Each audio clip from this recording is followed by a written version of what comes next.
Hello students, welcome to math cure channel. এই ভিডিওয়ে class 10-এর part 6 model activity টাস্কের ম্যাথের ফুল solution থাকবে। ভিডিওটা শেষ পর্যন্ত দেখতে থাকো। ভালো লাগলে লাইক করে দিও, চ্যানেলটা সাবস্ক্রাইব করে দিও আর বন্ধুদের সাথে ভিডিওটা শেয়ার করো।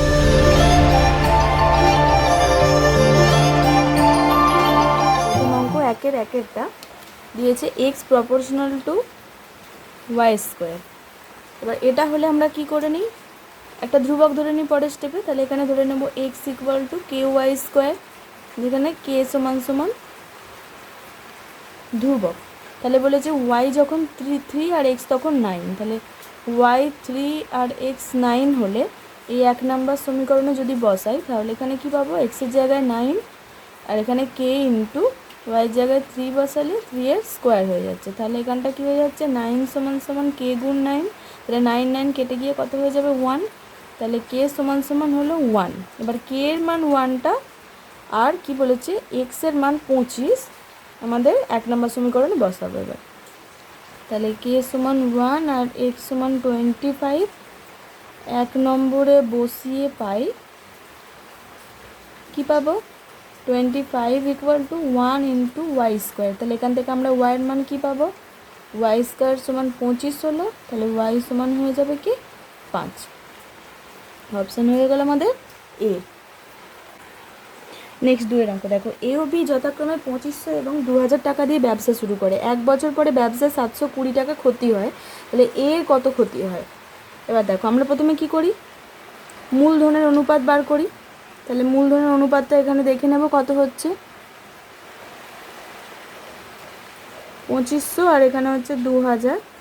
তাহলে দুটো শূন্য প্রথমে কেটে গেল, 25:20। এবার হচ্ছে 5 দিয়ে গেলে 5:4। তাহলে বলেছি এর কত টাকা ক্ষতি হয়। তাহলে এখানে আমরা দেখব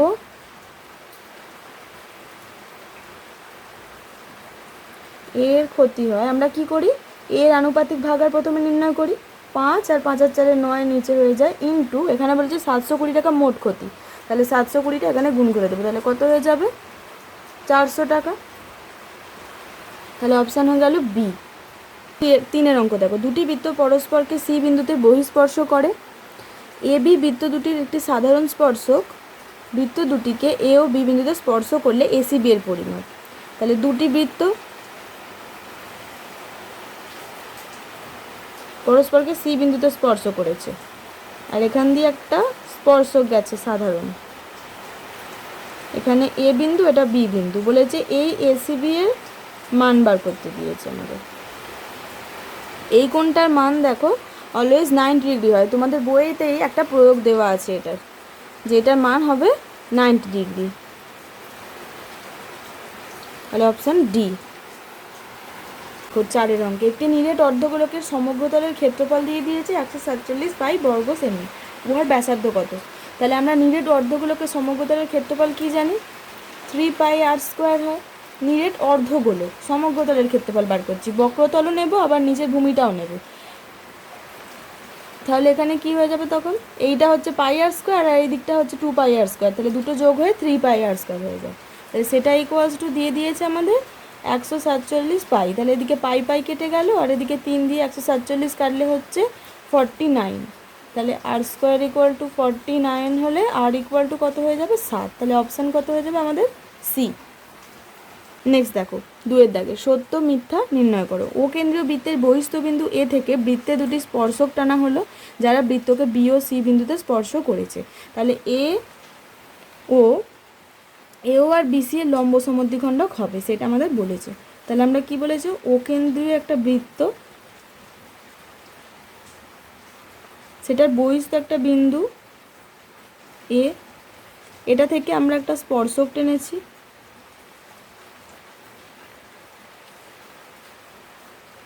একটাতে বি বিন্দুতে ছেদ করেছে আর একটা গেছে কি সি। এবার বলেছে কি যে এ ও বিসি এর সমদ্বিখণ্ডক, তাহলে বিসিটা যোগ করলে আর এওটা যদি যোগ করি এটা বলেছে সমদ্বিখণ্ডক হবে। হ্যাঁ একদম সত্য এটা, কারণ এগুলো 90 ডিগ্রি করে হয়, তাহলে এটা লম্ব সমদ্বিখণ্ডকই হচ্ছে। তাহলে এখানে বক্সে আমরা কি লিখবো, হয় সত্য লিখবো না তো টি লিখবো। নেক্সট দেখো 2 এরটা কি দিয়েছে, এরকম একটা চিত্র দিয়ে দিয়েছে, বলেছে পাশের চিত্রে এসটি আর কিউ আর সমান্তরাল, এই দুটো সমান্তরাল, তাহলে P Q by P Q. এবার সমান্তরাল হলে আমরা থ্যালেসের উপপাদ্য অনুযায়ী কী জানি, পুরো বড় বাহুটা বাই ছোট পিএস ইকুয়ালস টু পুরো বড় বাহুটা P R by P T, ছোটো বাহুটা। এটা হয় আমরা জানি, এটা থ্যালেসের উপপাদ্য অনুযায়ী হয়, তাহলে এটা আমাদের কি হয়ে গেল, সত্য হয়ে গেল, এটাও টি হবে। তারপর দেখো শঙ্কুর তির্যক উচ্চতা শঙ্কুর উচ্চতার দ্বিগুণ হলে শঙ্কুর ব্যাসার্ধের মান হবে উচ্চতা গুণ √3। দেখো কি বলে দিয়েছে, উচ্চতা যদি এইচ হয় তাহলে তির্যক উচ্চতা কত হবে, হবে দ্বিগুণ, তাহলে 2 × h হয়ে যাবে। এবার আমরা কি জানি যে এটা যদি একটা শঙ্কু হয়, এই মানটা যদি আর হয় আর এখানটা যদি এইচ হয় আর এটাকে আমরা এল ধরি, তাহলে আমরা কি জানি এল স্কোয়ার সমান, এটা একটা সমকোণী ত্রিভুজ পেয়ে যাই, তাহলে সেক্ষেত্রে হয়ে যায় এল স্কোয়ার সমান এইচ স্কোয়ার প্লাস আর স্কোয়ার, বা এখান থেকে আমরা আর এর মান বার করছি, তাহলে আর স্কোয়ার সমান হয়ে যাবে এল স্কোয়ার মাইনাস এইচ স্কোয়ার, বা আর সমান হয়ে যাবে √ওভার এল স্কোয়ার মাইনাস এইচ স্কোয়ার। এবার এল এর জায়গায় মান বসিয়ে দেবো, এল এর জায়গায় 2h আর এইচের জায়গায় হয়ে গেল কি, এইচের জায়গায় এইচই থাকবে, তাহলে এখানটা কী হয়ে যাবে তখন, এটা হয়ে যাবে 4h² মাইনাস এইচ স্কোয়ার, মানে হলো কি 3h²। এবার এটাকে রুটের বাইরে নিয়ে এলে এখানে √3 থাকবে, আর এখানে এইচ স্কোয়ারের যদি রুট করি আমরা এইচ হবে, তার মানে √3 × উচ্চতা, তাহলে এটা কি হয়ে যাবে, এখানেও দিয়েছে √3 × উচ্চতা, তাহলে এটা আমাদের ট্রু হয়ে গেল, সত্য। তারপর কি বলেছে, এ ও বি এর মূলধনের অনুপাত দিয়ে দিয়েছে 7:5 চারের অঙ্কে, আর মোট লাভ কী দিয়েছে 140 টাকা, তাহলে এর মোট লাভ 140, তাহলে বি কত পাবে।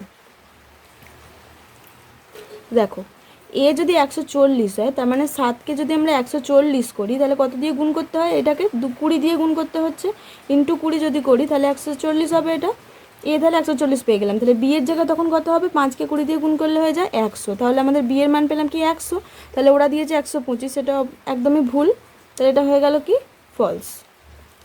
দেখো নেক্সট 3-এর 1-এর অঙ্ক বলেছে 3 বন্ধু এ বি আর সি কিছু মূলধন নিয়ে বাস ক্রয় করেছিল, তারা ঠিক করেছিল যে 2/5 অংশ কাজের জন্য 3:2:2 অনুপাতে ভাগ করে নেবে। তাহলে আয় দিয়ে দিয়েছে, মোট আয় হচ্ছে এখানে 29,260 টাকা। আয়ের 2/5 অংশ কী করবে, তারা মূলধনের অনুপাতে ভাগ করবে 3:2:2। তাহলে এটা বার করি আমরা আগে, 2/5 অংশ কত হচ্ছে, 5 দিয়ে গেলে কত হয়ে যাবে, 5 × 5 = 25, 5 × 8 = 40, 2 × 26, 5 × 5 = 25, আর 1 × 10 = 5 × 10, তাহলে এটা কত হয়ে যাবে, 2 × 2 = 4, 5 × 2 = 0, 8 × 1, 2 × 16 = 17, 7 × 1, 5 × 10 = 11, 11,704 টাকা। এটা হচ্ছে আয়ের 2/5 অংশ। এইটা ওরা কী করবে, কাজের জন্য 3:2:2 অনুপাতে ভাগ করবে। তাহলে এ আর বি এর, আমাদের এখানে বলেছে যে এ এর আয় আর বি এর আয় থেকে কত বেশি হবে, তাহলে আমাদের সি এরটা বার করার দরকার নেই। A:B:C হচ্ছে 3:2:2, তাহলে এ এর মূলধন কত হবে, এর আয় হচ্ছে এখান থেকে 3 এগুলো যোগফল হয়ে যাচ্ছে 3 আর 2 5 আর 2 7 ইন্টু 11,704 টাকা।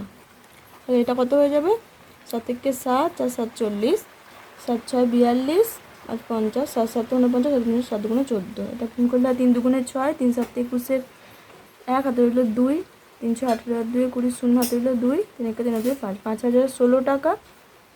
আর বি এর আয় কত, বি এর হবে 2/7 ইন্টু 11,704, তো এটা 7 দিয়ে কাটলে আমাদের একই আসবে 1,672, তাহলে এটা সমান সমান কত হয়ে যাবে, 2 2 × 4, 4 2 × 14, 4 হাতে রইল 1, 4 2 × 12 = 13, 3 হাতে রইল 1, 2 এর 3, 3344 টাকা। এবার বলেছি এ এর আয় বি এর আয়ের থেকে কত বেশি হবে, তাহলে এ থেকে বিটা বিয়োগ দিয়ে দিলে আমরা পেয়ে যাব যে এ এর আয় বি এর আয়ের থেকে 5,016 বিয়োগ 3,344 টাকা সমান সমান 4 × 2 দিতে 4 × 11, 7 দিতে 11, হাতে রইল 1, 3 আর 1 4 × 10, 6 দিতে 10, হাতে রইল 1, 3 4 5 1672 টাকা বেশি। এই হয়ে গেল 3-এর 1-এর অঙ্ক। তারপর দেখো 3-এর 2-এর অঙ্কে বলেছে লম্ববৃত্তাকার চোঙ আর লম্ববৃত্তাকার শঙ্কুর ভূমিতলের ব্যাসার্ধের দৈর্ঘ্যের অনুপাত দিয়ে দিয়েছে। তাহলে লম্ববৃত্তাকার চোঙের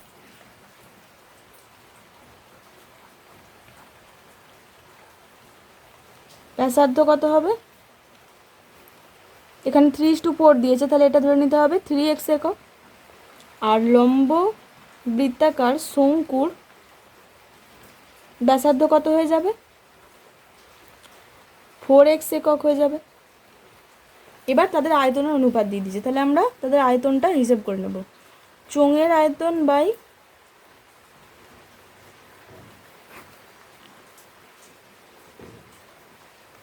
শঙ্কুর আয়তন সমান সমান হয়, দিয়ে দিয়েছে 9/8। তাহলে এর সূত্র আমরা কি জানি? চোঙের আয়তন হচ্ছে pi into r² into h। তাহলে r এর জায়গায় আমরা কি লিখবো? ব্যাসার্ধ ধরেছি 3x, তাহলে এখানে হয়ে যাবে 3x² ইন্টু h1 ধরবো, যেহেতু দুটো ক্ষেত্রেই h আসবে আর দুজনের উচ্চতা আলাদা আলাদা আসবে, তো সেই জন্য আমাদের h1 আর h2 ধরে নিতে হবে। এখানে হয়ে যাচ্ছে 5 ইন্টু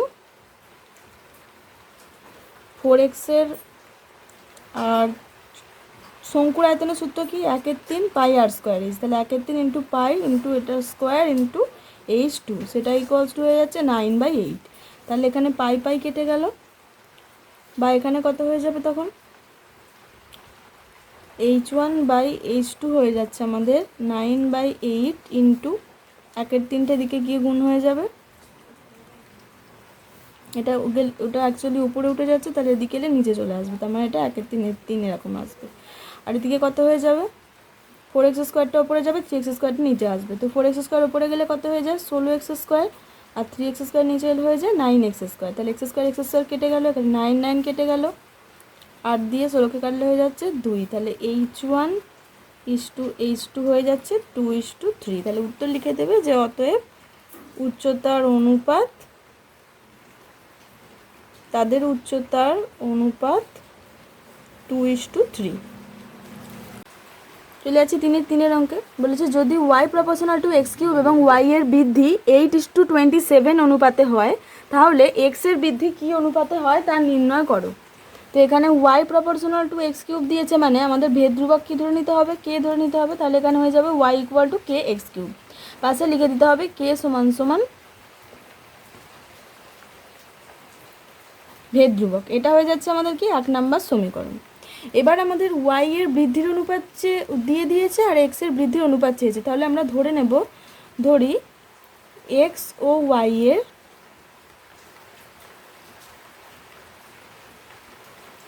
প্রাথমিক মান হলো x1 ও y1 এবং অন্তিম মান হলো x2 ও y2। আমাদের এটা ধরে নিতে হবে। তাহলে আমরা 1 নম্বর সমীকরণ থেকে কি পাবো?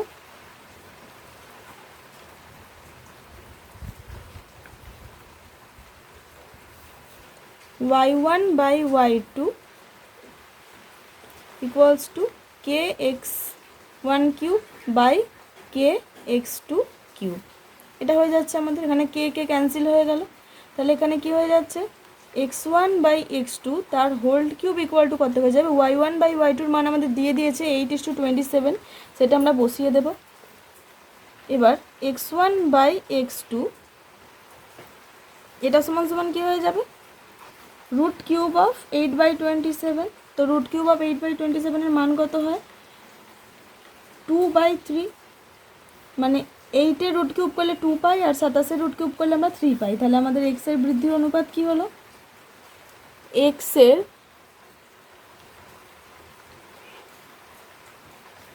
বৃদ্ধির অনুপাত 2:3। এ হয়ে গেল 3-এর অঙ্ক। নেক্সট যে তোমাদের 4-এর দাগের যে উপপাদ্যটা দিয়েছে, সেটা তোমরা পেয়ে যাবে বইয়ের 211 নম্বর পেজে, উপপাদ্য নাম্বার 41-এ। সেম উপপাদ্য দিয়েছে, তো এটা তোমরা বই থেকে করে নিও। তো আজকের মডেল অ্যাক্টিভিটি টাস্ক এখানেই শেষ হলো। ভিডিওটা ভালো লাগলে অবশ্যই লাইক করে দিও, বন্ধুদের সাথে শেয়ার করে দিও, আর চ্যানেলটা সাবস্ক্রাইব করে দিও। ভিডিওটা শেষ পর্যন্ত দেখার জন্য অসংখ্য ধন্যবাদ।